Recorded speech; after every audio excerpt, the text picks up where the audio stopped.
Palestinians planned a memorial service on Thursday for journalist Shireen Abu, who was killed while covering an Israeli raid in the West Bank, but have rejected US-led calls for a joint investigation into her death.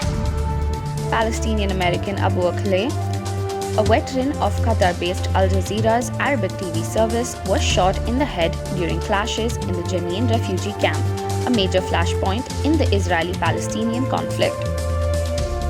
Israel's defense minister Benny Gantz conceded late Wednesday that it could have been the Palestinians who shot her, or fire from our side appearing to walk.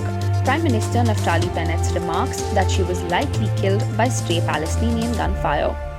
"We are not certain how she was killed, but we want to get to the bottom of this incident and to uncover the truth as much as we can," Gantz told reporters. Al Jazeera, Palestinian officials and witnesses say Abu was killed by Israeli forces, and the network insisted she was targeted deliberately and in cold blood.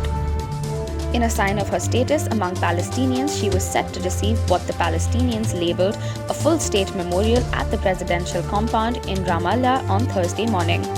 Her death came nearly a year after an Israeli airstrike destroyed a Gaza building that housed the offices of Al Jazeera and news agency AP.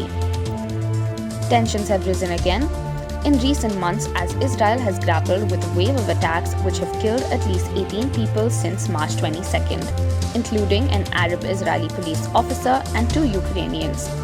A total of 31 Palestinians and 3 Israeli Arabs have died during the same period, according to an AFP tally, among them preparators of attacks and those killed by Israeli security forces in West Bank operations.